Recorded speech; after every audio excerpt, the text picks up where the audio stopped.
The MLB map, and now it's time to win with Zinn, live right here on this Wednesday on the early line on SportsGrid. We've got some day baseball on this Wednesday slate around MLB, as now we no longer recap, but preview what we can anticipate on this Wednesday in the bigs. Inside the friendly confines of Wrigley Field, we go first. The Cubs and the Brewers. Milwaukee victorious yesterday, 1-0 shutout over Chicago. But the Cubbies with Justin Steele on the bump, Zino, the favorites today at minus 142. Total of just 7.5 at Wrigley Field. Probably an indication of where that wind is blowing. What do you like today in Wrigley?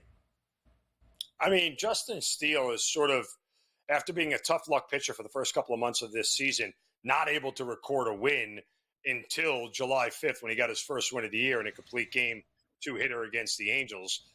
Then beat the Orioles, and then, in his spot where I expected him to shut down at home, the Arizona Diamondbacks, he got banged around for 5 runs on 9 hits in 4 2/3. So I do like Justin Steele at home. The problem is that Milwaukee can hit lefties pretty well. Now, I know that number takes a little bit of a dip when they go on the road, but I lean Milwaukee here. Justin Steele has been very good.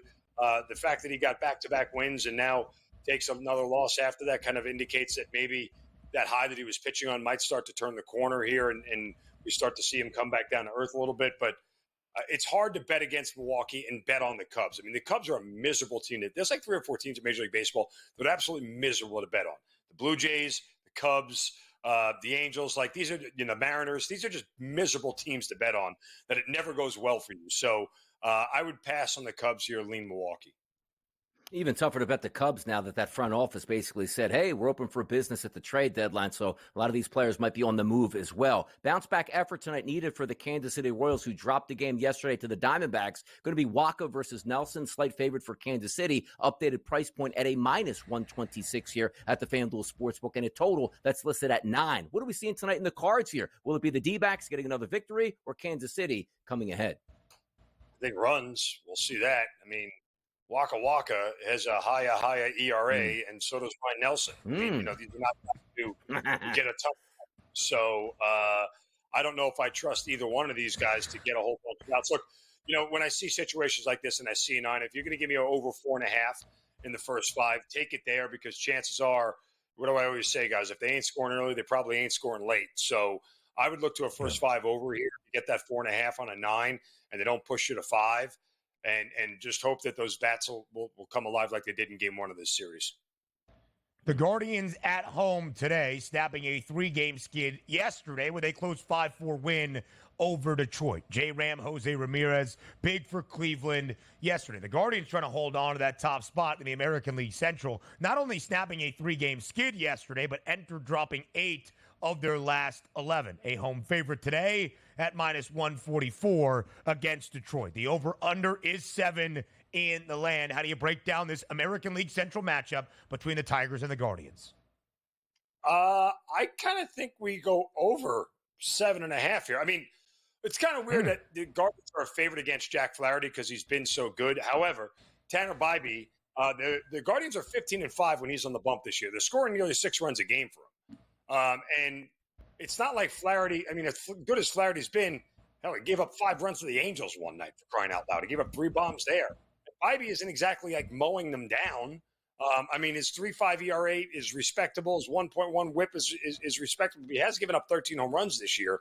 So that feels like a low number to me, given these two teams. And I couldn't go under here. I think that there's going to be enough runs scored here by either Cleveland or Detroit here to push this thing over. The first time that Bybee faced Detroit, he gave up 4 runs in 4 innings on 5 hits. I mean, it's not like they don't have a track record against him. Last time against Detroit, he gave up 4 runs in 7 innings. So Detroit can really score off of him. I think the over is the play, guys.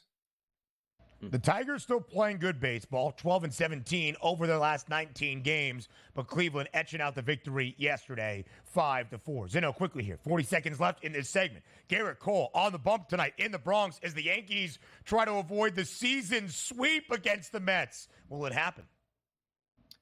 I'm playing first 5 under because Garrett Cole should get the Mets out. And Sean Manea, who looks like a life-size Cabbage Patch doll of a girl, should get the Mets out because the Yankees can't hit lefties, period. Cabbage Patches, That's big in the 80s and 90s. That's a breakdown right there, Mark Zinno.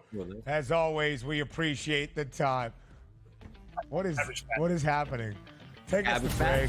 We'll get it back on the reels. Hour 3 comes your way next. Less than a week away. Only 6 days left until the MLB trade deadline on this now upcoming Tuesday, July 30th. So that news and plenty more around MLB on this Wednesday morning on the early line on SportsGrid. Our MLB insider, the host of Newswire, starting at 11 a.m. Eastern Time, Craig Mish, joins us live right here on this Wednesday on TEL. Craig, we appreciate the time as always. Thank you for being here. Yeah, good morning, guys. Very little of the trade front, right? Like, baseball, they love those deadlines for everything. It's almost as if this is the only sport that can act on deadlines. Like, nothing happens until you know that it has to happen. And so we're definitely trending in that direction. Into the closing hour, into those final minutes. All I want next Tuesday, daily basis, Craig on the horn trying to figure out where Mike Trout might be getting traded. We'll talk about Trout for another reason in just a moment. But it's a Wednesday. It's time to touch them all. It's time for the daily basis.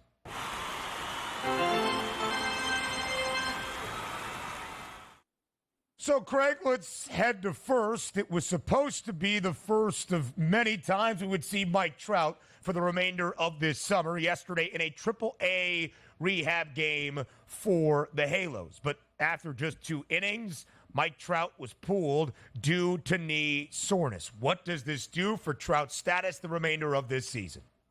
It seems to me that at this point, there's been such little buzz about a potential Trout trade that it looks like he's going to finish the season with the Angels.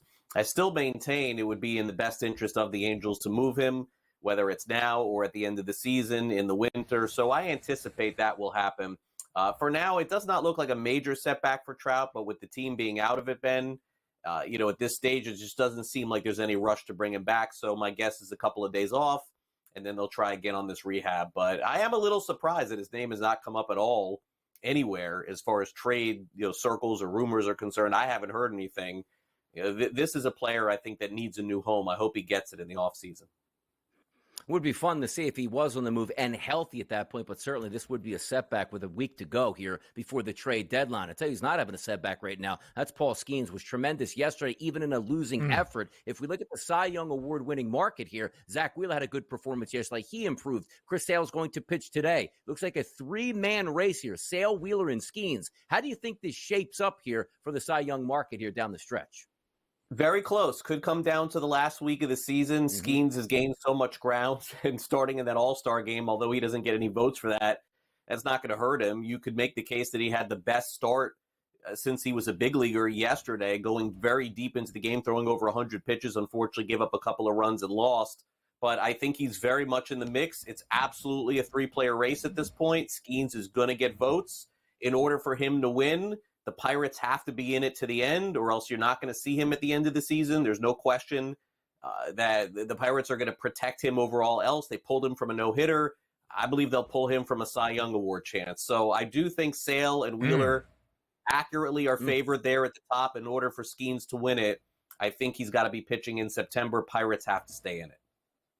The Buccos are in it as of right now, just a game and a half back of the third and final NL wildcard spot, a game above 500. But that's certainly what Pittsburgh's strategy is with Skeens should factor into your NL Cy Young handicap. An emerging bright young star, Paul Skeens in the National League on the bump. Same at the dish in the American League with Bobby Witt Jr. The $280 million man has been worth every single cent here for KC this year, especially in the month of July, batting .492 with 6 home runs, 16 RBIs, despite yesterday being a porous game on relative standards, just 1 for 4 with an RBI double in the opening frame for KC. A 7-1 price to win American League MVP. Aaron Judge still the hefty odds-on favorite at greater than a $3 number. But Craig, as I alluded to, an emerging star not just in the AL in Kansas City, but in all of Major League Baseball. What should the baseball public know about Bobby Witt Jr.? Well, look, he plays a premium position at shortstop, and you can begin there. And I think that, Ben, as you look at the success of teams that have gone to the World Series and even potentially won the World Series, you almost have to have a great shortstop at that position. We've seen it so many times in the past. Trey Turner in Philadelphia, Seager in Texas. I mean, just look at the World Series winner. Tell me who they had at shortstop, and it's probably somebody who's a superstar. Witt, there's no question, is a superstar. We knew this from the time that he was a high school player all the way here. His father pitched in the big leagues for the Texas Rangers many years ago. I remember him pitching. Actually, sadly, to tell you that how old I am, I remember Bobby Witt as a member of the Texas Rangers. I went to the All-Star game. Everybody was cheering for him in the home run derby. And so, look, it's very hard to beat that New York writer bias for any award. Even with a year that Vladimir Guerrero Jr. has, Aaron Judge is mentioned. You know, it's Ohtani's going to win. Nah, maybe it's Aaron Judge. Maybe it's Soto. So it's hard to beat New York when you're Kansas City in terms of popularity. But there's no doubt to me that Witt probably, I would say, fair to say, Ben, top 3 player in Major League Baseball right now. A lot of times, Craig, we're talking about Tarek Skubal possibly being on the move before the deadline, but another good pitcher that we've been talking about also is the Chicago White Sox, Garrett Crochet, 3.07 ERA on the season. Not a great performance yesterday, 4 innings pitched, only about 74 pitches overall. The chances that he is on the move, probably highly likely, right? I think so. I mean, the Skubal stuff to me, I don't buy it at all. We talked about this yesterday. It makes no sense to me. The White Sox are very far away. They can't even get the number 1 overall pick in the draft with the lottery with the new CBA rules, guys. The White Sox are going to have the worst record in baseball and not eligible to get the number 1 pick. So they're several years away, and Crochet could get you several pieces back. I think for a team that trades for him also has to understand, I mean, guys, is a very young player who's never thrown 200 innings. What is he going to even be like in September, in October? You're kind of trading for now, but also trading for the future. It does make sense for the White Sox to do this because, again, 2-3 years at the very least before they're back on the map again. Certainly more of a possibility for me to see him traded than Skubal. I don't understand that one at all. Crochet on the bump yesterday for Chicago. 2 earned over 4 innings of work, striking out 7 in only 4 innings, but did register the loss. The White Sox lost. They have lost 9 straight.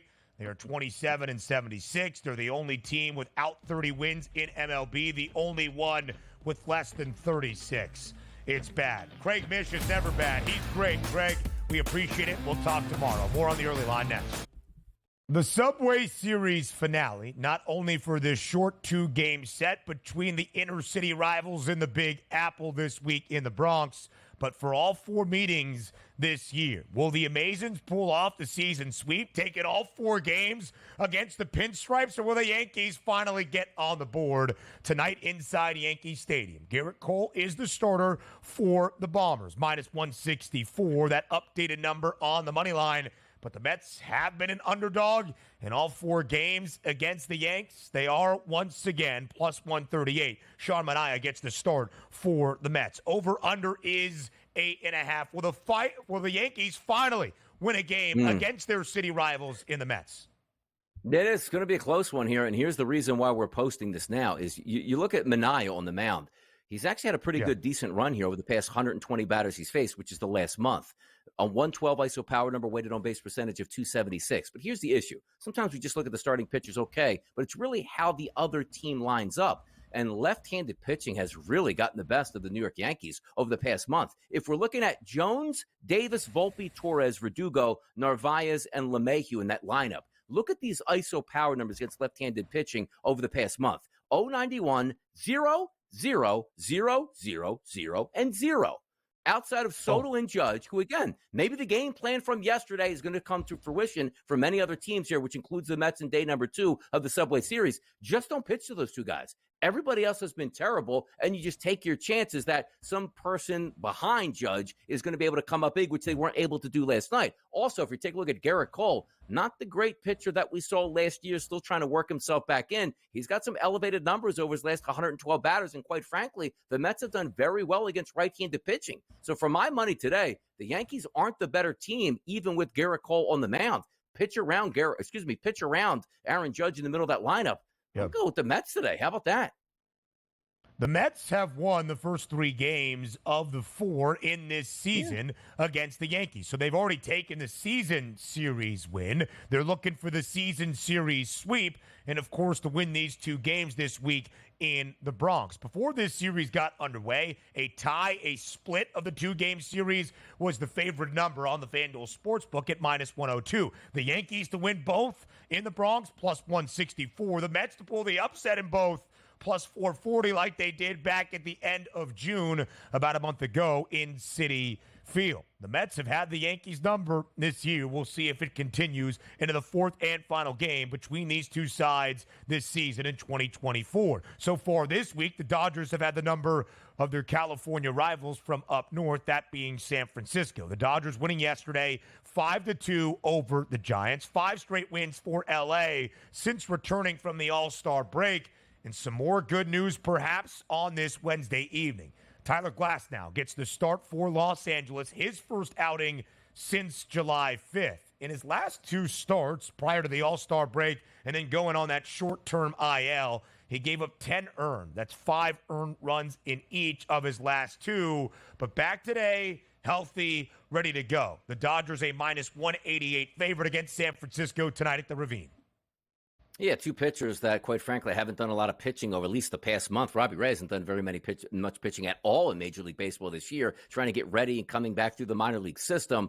Tough to go up against the Dodgers, but he is a left-handed pitcher, and those left-handed batters in the lineup today, Shohei Ohtani and Freddie Freeman, actually have elevated number against left-handed pitching. No surprise, they're 2 great hitters, but the rest of that lineup leaves a lot to be desired. Outside of Will Smith and Teoscar Hernandez, who's been sensational since coming back from the All-Star break, Pages, Vargas, Taylor, Lux, and Hernandez, not a lot of greatness here going up against left-handed pitching, particularly over the past month. If you take a look at Glass now, we're sort of going with the pedigree. Like, you expect them to be strong in this start. It's a decent lineup for the Giants, but you do see that total and say to yourself, boy, it just seems like this game probably lends itself more to an under. Do I think the Dodgers win? Absolutely, I do. But the price point there of over 2-1, I don't know if I want to pay that. So a -200 plus price or higher, probably leave that alone. I think this is better off going under the total. If Ray can be average in this game, what do the Dodgers scrape out? 4, maybe 5 runs? I don't know how many runs the Giants are going to get. Sort of seems like a similar plane to last night, what we saw in that final score.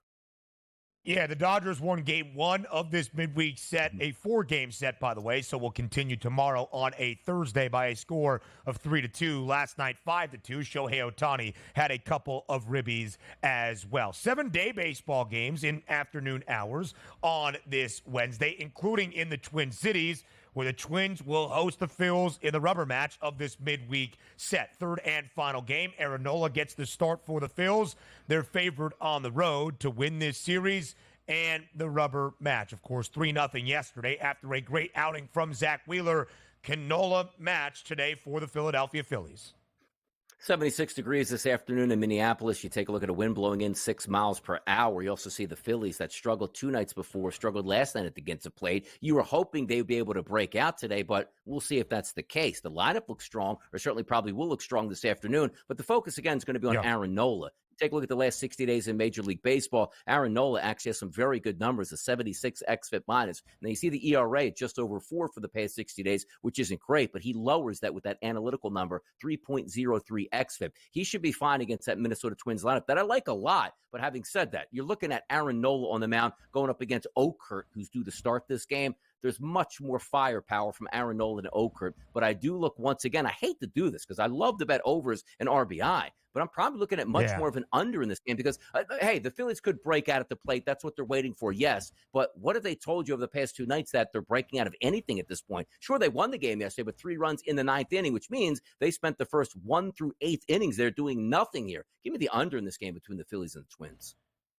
Both games so far this week have stayed under what would be this total of 8. The Twins have played more of their games to an over this year than an under. Different story for Philadelphia. 53.1% of the games for the Titans this year have remained under a total. To the friendly confines of Wrigley Field, we go next. Chicago won the opening game of this set on Monday, 3-1. Yesterday, Milwaukee responds 1-0 over the Cubbies. Today, as we shared earlier with Mark Zinno, Justin Steele gets the nod for Chicago. They're a home favorite near $1.50. Who takes the rubber match?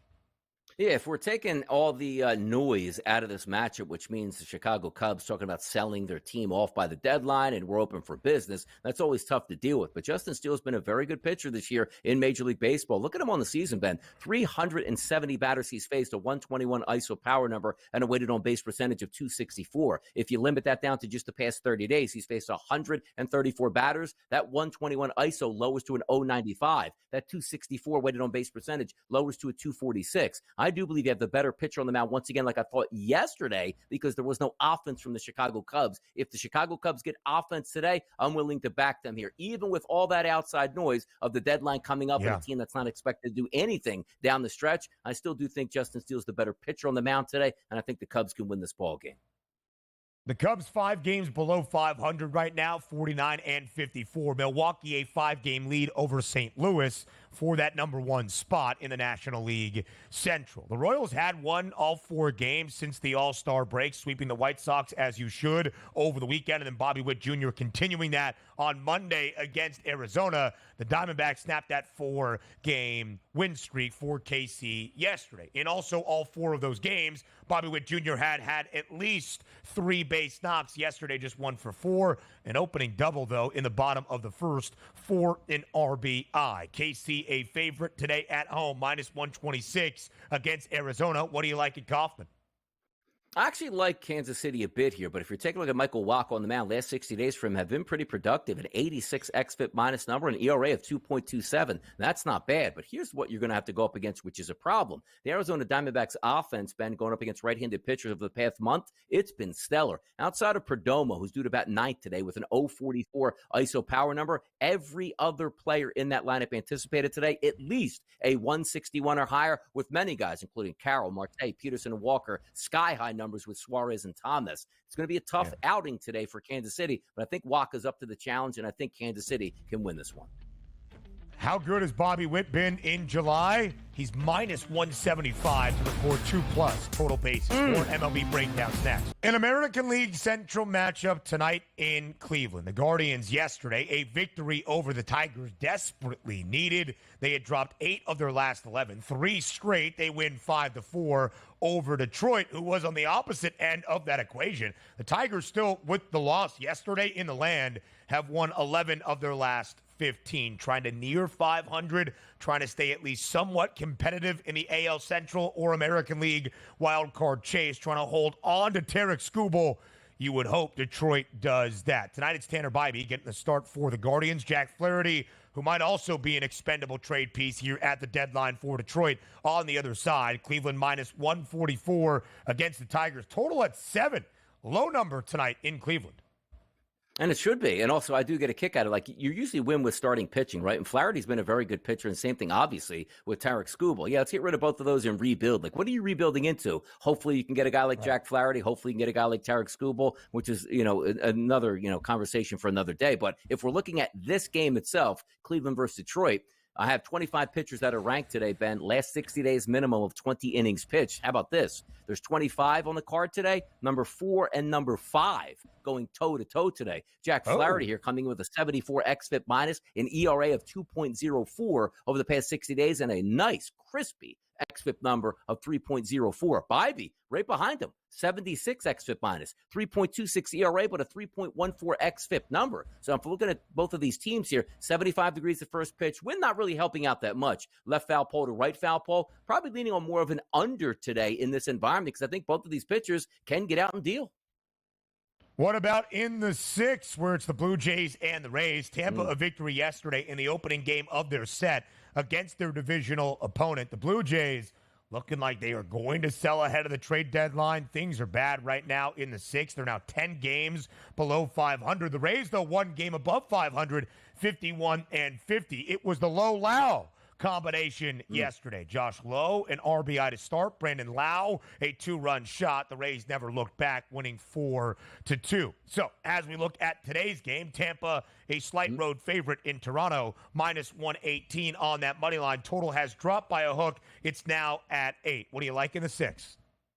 Yeah, last 60 days, Zach Eflin with a 90 xFIP minus number, which is very good. Again, that 100 level is the average. Anything above, not so good. Anything below it, you're certainly doing your job as a Major League Baseball pitcher. But also over the past 30 days, Zach Eflin's faced 101 batters here, an ISO power number of 112 and a weighted on base percentage of 294. That's certainly manageable. And in the lineup today, Springer, Horwitz, and Guerrero, 448 weighted on base percentage, 362 and 423. Those guys should be able to lead the way here for Toronto. But let's flip it over to Tampa Bay. The offense never looks good on a day-to-day basis. Like, you're never saying, like, hey, you know what, the reason why I like Tampa today is the fact that their bats are hot. I do think they can do a little bit of damage here against Yuriel Rodriguez. Not a lot of starts under his belt, only 62 batters faced over the past 30 days. But if you take a look at some of those raised ISO power numbers, the right-handed batters, he certainly gives that up to a 233 clip. I just think the better team today is Tampa Bay, and they are on the road as a slight favorite, and I agree with them being the slight favorite, and I'll take Tampa Bay today to knock off the Toronto Blue Jays. The Rays in peculiar territory, kind of, because they're a game above 500, 51-50. If that was the case in the National League, they'd be in that mash trying to contend for the final 2 NL wildcard spots. A game above 500 in the AL right now, 4.5 games back of KC. The Royals currently occupy that 3rd and final American League wildcard spot, and a couple of teams in front of Tampa even to get into American League wildcard contention. Now, our final game to preview here, it's Baltimore and Miami. The O's lost yesterday in Miami to the Fish. The Marlins victorious 6-3. Baltimore has dropped 2 in a row, but the Orioles favored today in South Florida to even out this midweek set. Minus 138 is the number. Baltimore is the favorite. Gotcha. And the reason I was doing a double take there because on one of my screens, it has Corbin Burns as a starting pitcher. So I'm like, that should be 238, not 138. So now we have, I believe it's McDermott in the lineup. I don't have the numbers up on him, but I'm assuming he's not a great pitcher because theoretically you're taking, you know what? Hold on here real quick. I got 2 different pitchers. So Cabrera now on the mound updated from Miami. So I hate to do it this day and sort of make my way through it, but the numbers I have completely different than the pitchers that are up right now. So we'll leave it there. I'm not going to stray in the wrong direction. Great pitcher there, because the 2 pitchers I had up this winning handicap no longer the pitchers in this game. So good luck to everybody out there. Chase McDermott being called up from AAA Norfolk today to get the start. The O's 7th best prospect in the farm system and still a favorite over the worst team in the National League. That's the Miami Marlins, 36-65. Colorado, 1 more win than Miami, same amount of losses at 37-65. And that goes to show how bad the White Sox are with only 27 wins. The 2 bottom feeders in the NL have at least 36 wins. Miami 36, Colorado 37. And Chicago's only got 27 for the worst record in all of MLB. The Red Sox back into the win column, snapping a 4-game skid after the All-Star break, by the way, with a 6-zip victory over the Rockies. Quickly here, DRS, let's take a look at what we're going to see tonight in Anaheim. I guess it's actually some day baseball. It's in Seattle between the Angels and the Mariners. Luis Castillo gets the start, minus 174. And in Oakland, the A's at plus 138. The A's and the Angels have taken both of the first 2 games against, respectively, the Astros and the Mariners. So still just a 1-game difference in the American League West. Seattle still in front. Yeah, does anybody win this division, which is the same thing we've been saying since back in May? By the way, for the top spot. My respect.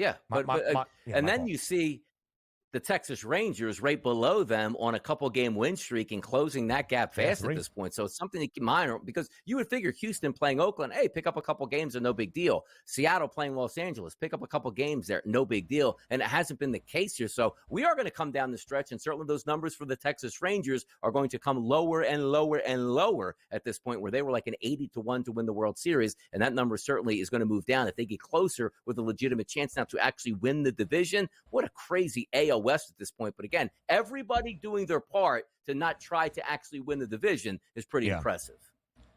The third and final games of both of those midweek sets in Seattle and in Oakland, part of the day baseball slate that we have out on the West Coast. DRS, as always, it's been a pleasure. Enjoy the money line on this Wednesday. We'll see you tomorrow, 8 a.m. Eastern time, back here on the early line.